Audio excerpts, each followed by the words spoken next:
से हम जीवन के और उसके नियम को देखते हैं। जरूरी नहीं कि वैसा ही हो जीवन, वैसा ही हो यहाँ का सिद्धांत, यहाँ का नियम, प्रकृति का जो जो भी कुछ नियम है वैसा ही हो, ये जरूरी नहीं है। हजार से हजार बार भी 999 बार जो हमारा परिणाम होता है वो बहुत हटके होता है। और जो केंद्र का जो परिणाम होगा उसका हम बता सकते हैं कि क्या, अगर आदमी अभी बहुत हिंसक है तो उसका 100% अगर वो हिंसक ही रह के कुछ भी कर्म कर रहा है तो हिंसा ही होगा, वो परिणाम तय किया जा सकता है। पर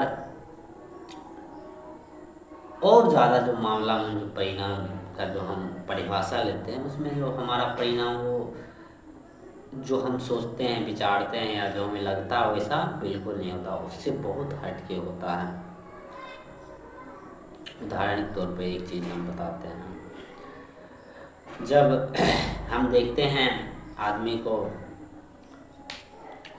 कि जी रहा है, हिंसा को देख देख के जी रहा है, चलिए उस थोड़ा और भीतर से जाते हैं, पीछे होते जाते हैं। जब हम किसी का मदद करना छोड़ देते हैं, चलिए थोड़ा और पीछे जाते हैं। जब हम खुद का ही मदद करना छोड़ देते हैं, खुद का मदद मानिए हम जिसका हमारा संभावना है,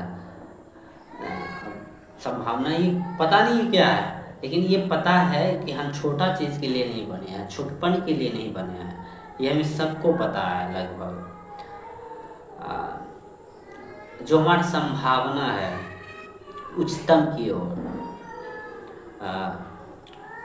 उच्चतम की ओर सब जो संभावना है, जब हम उधर की नहीं ओर नहीं जाते, यानी खुद का मदद नहीं करते, अपनी वृत्तियों, अपने मन, अपने संस्कार के गुलाम और अपने प्रथाओं के इतना गुलाम हो जाते हैं कि खुद का ही मदद नहीं करते हैं, तो उसी के प्रक्षेपण स्वरूप या परिणाम स्वरूप हम किसी और का भी मदद नहीं करते हैं। हालांकि जब हम खुद का मदद नहीं करते हैं सामाजिक रूप में, हम एक अच्छा सामाजिक हो जाते हैं, बीवी बाल बच्चे, अपना माता, अपना पिता, अपना घर ऐसे जीते हैं जैसे कि ये कोई ऐसे ही जन्मा हो, जैसे कि हम ऐसे ही जन्मे हैं, बीवी बाल बच्चा लेके, अपना घर लेके, ये हमारा गाँव था, ये है। या कहीं और शहर में जाकर भी रहते हैं तो हम तय कर लेते हैं कि ऐसा तो होता ही, ऐसा तो है, ये तो सत्य है। मतलब हम इस तरह से जी लेते हैं जैसे वही सच हो, वो हो गया। फिर जब हम समाज को अगर निष्पक्ष हो देखें,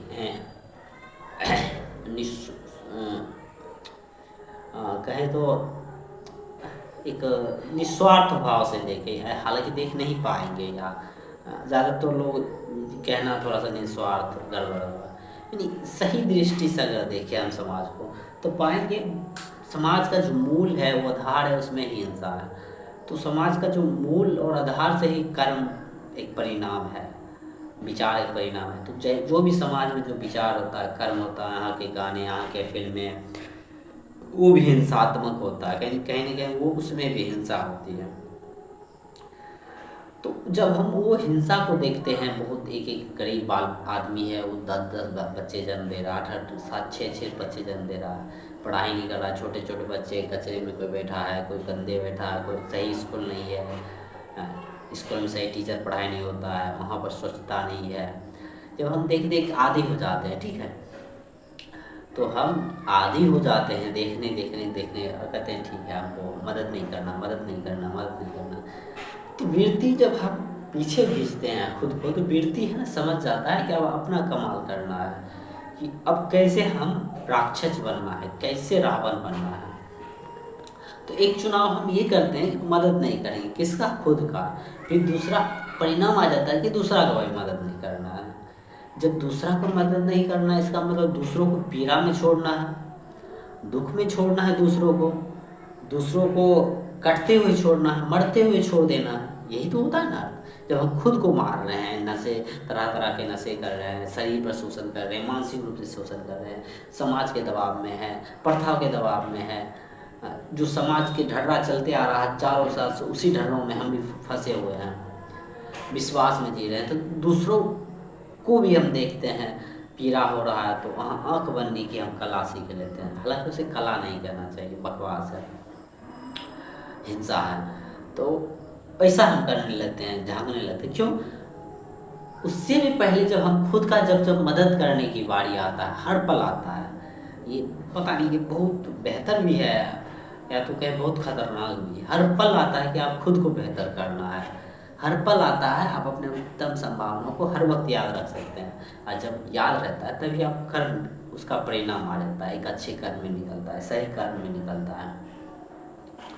तो हम जब खुद पे ही नहीं डालते हैं, खुद का ही भला नहीं करते, दूसरा का भी भला नहीं करते हैं, यहाँ तक तो ठीक है। लेकिन हम दो दो दिन का तो खेल नहीं है, यहाँ 2 दिन आए मर के चल गए, सैकड़ों दिन रहते हैं, सालों जीते हैं, तो तरह तरह की हिंसा होती समाज में।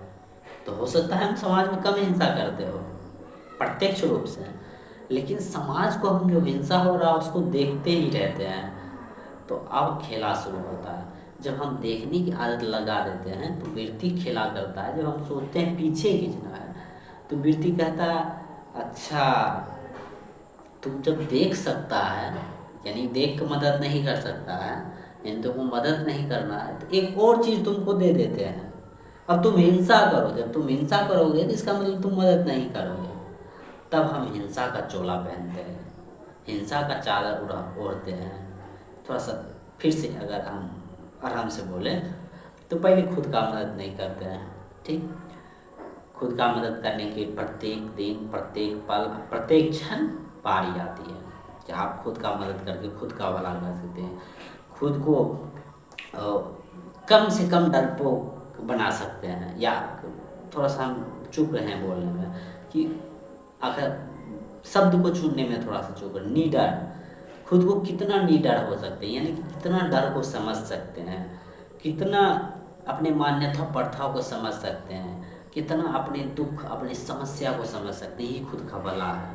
हालांकि और बहुत सारे इनमें आएंगे, लेकिन ये मूल चीज़ ये भी रखनी चाहिए कि खुद को समझना, खुद के जो संबंध है, चाहे किसी से भी, चाहे वो विचार से हो, चाहे कर्म से हो, चाहे वृत्तियों से हो, चाहे भावनाओं से हो, उसको भी समझना, चाहे आसपास के पड़ोस से हो, चाहे पर्यावरण से हो, यानी पृथ्वी से हो, उस सब को समझना, उस सब के बीच संवेदनशील रहना, जागरूक रहना, यही खुद का भला है।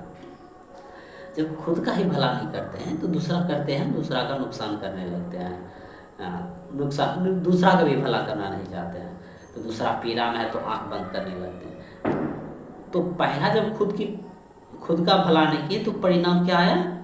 दूसरा का भला नहीं करेंगे, कर ही नहीं सकते हैं, ये नियम है, परिणाम है। अब परिणाम को काटा नहीं जा सकता है, कुछ परिणाम को काटा ही नहीं जा सकता है। तो जब हम खुद का भला नहीं करेंगे तो दूसरा का भी नहीं करेंगे, ये परिणाम हो गया। अब दूसरा का जब भला नहीं करेंगे तो दूसरा का जब भला ही नहीं करना है तो फिर परिणाम आ गया।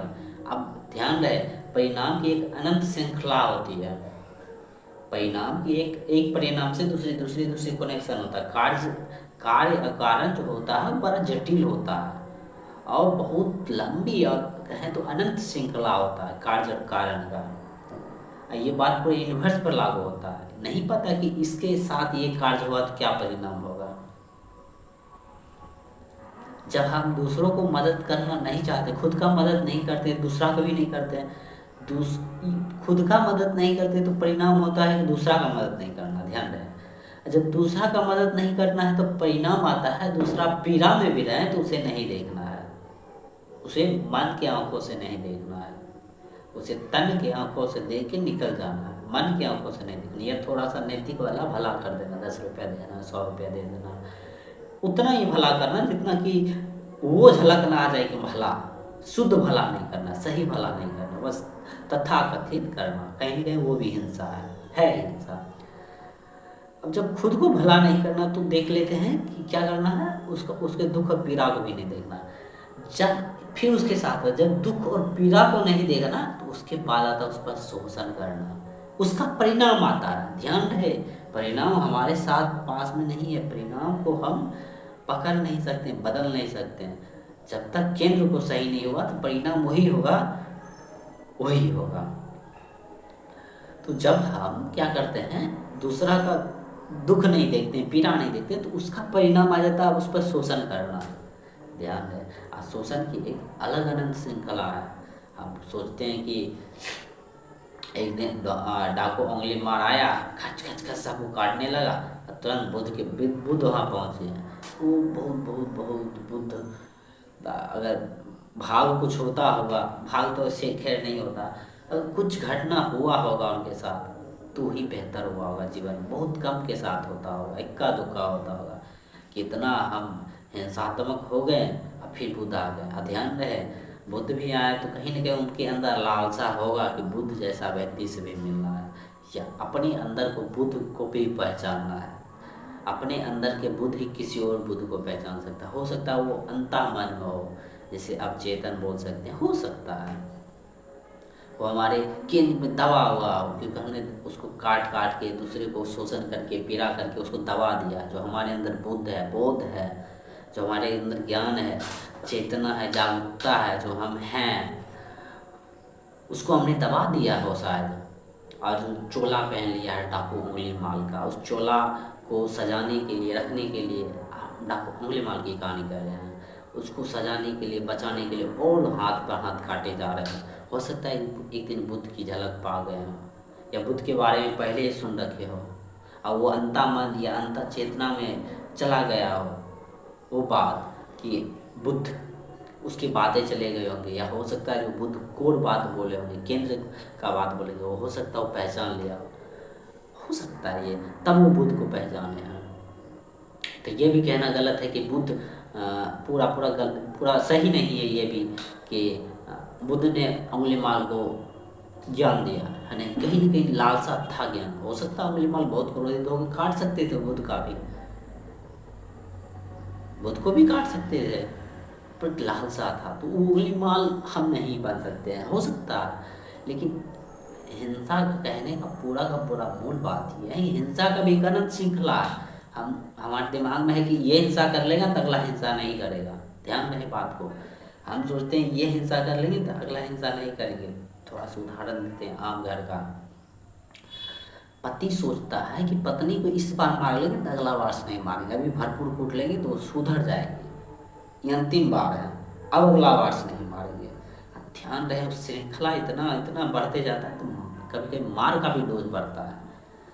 एक उम्र आता है जब थक जाता है, या किसी और चीज़ में लग जाता है, कि कहीं और वासना चला जाता है, कहीं और काम ना चल जाता है, तब मारपीट बंद होता है। या समझ बढ़ जाता है, या समझ किसी के साथ, संगति के साथ, सत्संग के कारण, तब मारपीट कम हो जाता है। पर ध्यान रहे, शोषण की श्रृंखला बड़ा अनंत है। जैसे एक सिगरेट हफ्ता में एक पेन पीते थे, शोषण कर रहे हैं शरीर का, अब दिन में एक पीने लगे। अब सिगरेट से और उससे थोड़ा नशा गंभीर, और थोड़ा सा जो जटिल नशा है, थोड़ा सा जो बड़े टाइप का नशा और बढ़ रहा है, तो शोषण का देख रहे बढ़ ही रहा है। या हो सकता है एक दिन बोल दे डॉक्टर कैंसर हो गया है, या कैंसर वाला अपना दोस्त से मिल लिया हो, तो बदल सकते हैं वो इंसान। लेकिन आप बात समझ रहे हैं, बहुत सारे चीज़ का जो है वो श्रृंखला चलता है, अनंत श्रृंखला कह सकते हैं उसको, और उसको समझना बहुत ज़रूरी है। नहीं तो हम सोचते हैं कि आज ये काम कर लेंगे तो फिर कल से ये नहीं करेंगे, हम भूल जाते हैं आज ये जितना काम कर रहे हैं हो सकता है कल ज़्यादा करेंगे। दोनों बात लागू होता है, सही कर्म और कहीं तो गलत कर्म पर। यानी केंद्र से, अगर केंद्र गलत है, गलत केंद्र से हम गलत काम और कर रहे हैं, अगर समझ नहीं रहे हैं, अगर जागरूकता को उभार नहीं रहे हैं, तो ज़्यादा से ज़्यादा चांस है वो गलत काम थोड़ा ज़्यादा क्वांटिटी में होगा। अगर आप अच्छे पेशेवर में है, किसी तरह से आप ठेकेदार से मिलिए, कल वो थोड़ा हो सकता है कम बेईमान हो, कम रुपया कैसे बढ़ रहा है ठेकेदार का। अगर ठेकेदारी अगर अच्छी क्वालिटी के काम करे, कोई भी कंपनी अगर ठेकेदार कंपनी है, या किसी तरह अच्छी क्वालिटी का काम करे, तो बहुत कम बचत होगा मेरे ख्याल से। हो सकता है, अगर हो भी सकता है अच्छा बचत, लेकिन जिस तरह से सबके पास बचत हो रहा उस तरह से तो नहीं होगा। तो कल क्या करते थे, क्वांटिटी खराब दे देते थे। अब और वो ठेकेदार समझ गया अब क्वांटिटी कहाँ से लाना है, खराब माल और उसमें डालना है। अब खिलौने वाले से मिलिए, ये किसी भी बिजनेसमैन से मिलिए, वो जितना बिजनेस में डूबता है उतना समझ जाता है कि सस्ता माल कहाँ से आएगा और महंगा कैसे बेचना है। ध्यान रहे बात को। तो हमको लगता है कि जो चीज़ है वो श्रृंखला में चलता है आनंद जी, ये देखना होगा। अगर हम अपने ही भ्रम में फैल जाएंगे, आज बुरा कर लिए कल सही कर लिए, तो बहुत बहुत जटिल और हिंसात्मक चाल है। हाँ, तो वहाँ जो बात आता है कि जब हम पीड़ा को नहीं समझते हैं तो हम शोषण पहुँच जाते हैं, वो बात भी नहीं भूलनी है। और ये बात तो कभी जीवन में नहीं भूलनी है कि जो कर्म होता है, केंद्र से कर्म तय होता है। केंद्र कर्म का परिणाम है और कर्म कर्म का परिणाम है। ये बड़ा अजीब लगेगा थोड़ा सुनने में। केंद्र कर्म का परिणाम है, सॉरी, कर्म केंद्र का परिणाम है। यानी केंद्र जैसा है वैसा ही कर्म हुआ, और कर्म जैसा है फिर वैसा कर्म हुआ। तो कर्म इंसान है अगर माने तो ऊपरी तल पर, और कर्म ही तय करता है आप कैसे जी रहे हैं, कैसे रह रहे हैं। कर्म की एक श्रृंखला है, वो अनंत श्रृंखला है। तो अगर आपका कर्म ही तय करता है कि आपका जीवन कैसा है, लेकिन ये पूरा बात तथ्य नहीं है। लेकिन केंद्र तय करता है, लेकिन हम क्या बोले, केंद्र तय करता है कर्म कैसा होगा, और कर्म फिर तय करता है कर्म कैसा होगा। तो बात को समझिए। जहाँ भी आप भाग रहे हैं, हिंसा की तरफ जा रहे हैं, अज्ञान की तरफ जा रहे हैं, अंधकार की तरफ जा रहे हैं, अपनी उच्चतम संभावनाओं को दबा रहे हैं, खुद को दबा रहे हैं, अपनी जो चेतना है, आप खुद हैं वो, आप उसको दबा के आप देह भाव से ग्रसित होना चाह रहे हैं, तो आप उस वक्त तो थोड़ा सा आपका स्वार्थ पूर्ति हो जाएगा, पर उसका एक अलग श्रृंखला चलेगा। उससे कैसे बच पाइएगा जब तक केंद्र नहीं सही कीजिएगा। और केंद्र सही कैसे होगा, केंद्र ठीक कैसे होगा, स्वस्थ कैसे होगा, शुद्ध कैसे होगा, समझने से। जब तक आप समस्या को नहीं समझिएगा, समाधान कैसे कर लीजिएगा। इस बात का ध्यान रहे कि जब बोला जाता है केंद्र सही करने, तो समझ, कुछ भी बात होगा तो पहले आप उसको समझना ही, उसके बाद में कुछ होगा। तो समझिए पहले, इसको भी आपको समझना ही होगा। ये बार बार समझना समझना इसलिए बोल रहे हैं क्योंकि बहुत विकृत अर्थ में निकाला जाता है कि बिना समझ का भी कोई चीज़ होता नहीं, समझना ही होता है निष्पक्ष रूप से। जितना जितना आप निष्पक्ष हो सकते हैं, इसका मतलब ये नहीं आप पक्ष है तो आप नहीं समझिए, समझिए, लेकिन कोशिश कीजिए निष्पक्ष जितना हो सकते हैं उतना होइए किसी भी चीज़ से। चाहे अपने खुद से, खुद की मान्यता, खुद की धारणा, खुद के शरीर भाव से, सबसे निष्पक्ष होने की कोशिश कीजिए।